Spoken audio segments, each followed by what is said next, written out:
du fret. Je prendrai l'exemple de la ville d'Argentan et je pense que les collectivités, les agglomérations ont une grande responsabilité aussi dans l'avenir du fret, puisque la ville d'Argentan a pris la décision depuis plusieurs années de faire transporter le bois de ses chaufferies par train. Donc vous voyez un petit peu, c'est aussi l'action que le collectif va mener auprès des villes, des agglomérations, en disant vous avez une responsabilité. Si on veut développer le fret, il faut que vous, en tant que collectivité, vous exigiez que certains transports soient faits par le train. Et on a regardé aussi, on pourrait aussi transporter les déchets ménagers par train. Nous, par exemple, à Argentan, la voie ferrée, elle est juste derrière. Il suffit de mettre sur des trains, et quand il y a 20 wagons, et puis 40, on fait un train. Et puis on peut prendre à Flers, on peut prendre ailleurs. Donc c'est aussi regarder, parce qu'on nous parle d'environnement.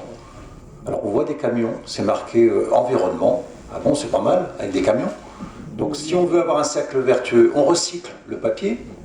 Et je vais revenir tout à l'heure sur les papiers. On recycle le verre, on recycle tout, et on transporte par camion. Pour respecter la nature, il y a quand même des contresens. Donc vous voyez un petit peu le message qu'on peut aussi adresser à tous nos élus sur toute la Normandie et sur toute la France en disant voilà, regardons un peu la question des déchets, c'est quand même des millions de tonnes. Des millions de tonnes. L'autre aspect là, je parlais du papier. C'est pas par hasard, vous avez entendu parler de Chapelle Darblay, qui sont quand même en lutte pour maintenir la seule usine en France qui fait de la pâte à papier, la dernière. Et donc, imaginons que dans le processus, on dise voilà, on recycle les papiers, les cartons, on fait des trains, il y a un triage à Sotteville, et l'usine est embranchée, et en même temps, elle a aussi un quai sur le bord de la Seine. Donc c'est quand même du point de vue environnemental, on pourrait assurer en même temps du travail, maintenir les emplois, mais aussi, si vous voulez, l'indépendance économique en termes de papier, si cette usine ferme, on sera obligé d'importer ou réimporter du papier et envoyer nos papiers à retraiter, peut-être pas en Chine, mais bien loin, pour revenir ensuite pour faire du papier. Donc vous voyez un peu dans les solutions économiques pour le fret, il y a cet aspect aussi, si vous voulez, à la fois de préserver les outils de production des entreprises qui existent et en même temps le fret peut être aussi un élément structurant pour la réindustrialisation. C'est-à-dire que le fait de remettre en place des trains de fret, de refaire des wagons, du lotissement, ça permet aussi de répondre à des besoins que certaines entreprises n'ont pas besoin d'avoir des transports jour A plus B, mais aussi, disons, contribuer à remettre en place le réseau. Je voudrais signaler quand même que les camarades de la CGT sur le secteur de Normandie ont fait un travail.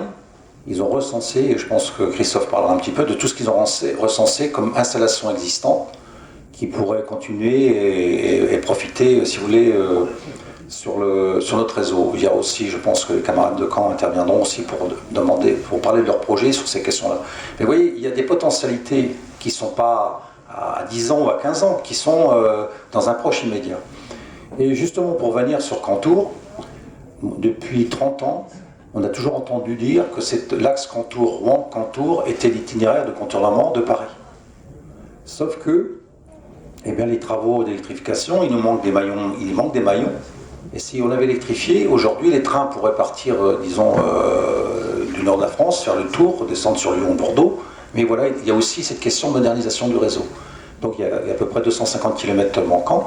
Si ces chaînons-là étaient électrifiés, on pourrait faire des trains directs du nord au sud et transiter, vous voyez, pour permettre des échanges économiques. On a aussi l'activité du port de Rouen, qui est quand même le premier port céréalier d'Europe. Et le port de Rouen est asphyxié par les camions qui viennent amener le blé, alors qu'on a un triage tout à côté. Et la gare s'appelait Rouen-Orléans. Donc cette gare-là, c'est parce qu'en fait, les trains venaient d'Orléans pour acheminer le blé de la Beauce. Donc le potentiel, les installations existent, après il faut reconstruire. Et dans la question des travaux, alors normalement, on avait un camarade de l'équipement, un jeune, qui devait venir témoigner, parce que pour préciser sur les milliards, ils ont été convoqués, les jeunes cheminots, qui travaillent ici. On leur a dit, mais c'est pas pour vous les milliards. Non, vous allez pas faire de travaux. C'est pour Bouygues, c'est pour les entreprises privées.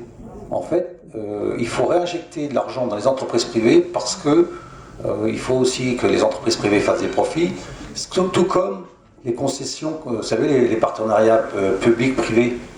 Eh bien, c'était une manière de créer des rentes de situation à des entreprises privées comme Bouygues, c'est-à-dire que même quand il y a déficit, ils continuent à toucher les royalties sur le réseau, et donc on leur donne une rente de situation sur 30 ans. Et je reviens sur l'histoire des concessions, parce que là, ce qu'ils veulent faire sur les régions, c'est que l'opérateur qui va prendre la ligne à gérer va tout faire. Il va faire l'entretien du matériel, l'entretien des voies et tout. Et donc pour pouvoir remporter le marché, il faut être l'opérateur qui fait les trois. Et la particularité aujourd'hui de la SNCF ne peut pas se présenter comme opérateur. Elle n'existe plus parce que ce sont des sociétés anonymes qui sont séparées. Et donc les sociétés anonymes ne font pas les trois, puisqu'on a un réseau, on a les 5 SA, donc ils ne peuvent pas, la SNCF ne peut pas se présenter sur l'offre qui pourrait être faite parce qu'en fait elle ne peut pas faire les trois à la fois puisque les sociétés sont séparées. Vous voyez un petit peu la manière dont les politiques ont construit les choses parce qu'ils ont tenu comme des échecs, si vous voulez, de ce qui s'est passé dans la privatisation en Angleterre. En Angleterre, quand il y a l'ouverture des entreprises privées, eh bien, les entreprises privées ont cherché à débaucher les cheminots parce qu'il y avait des savoir-faire, des techniciens et autres. Et donc, ils doublaient les salaires, ils les triplaient.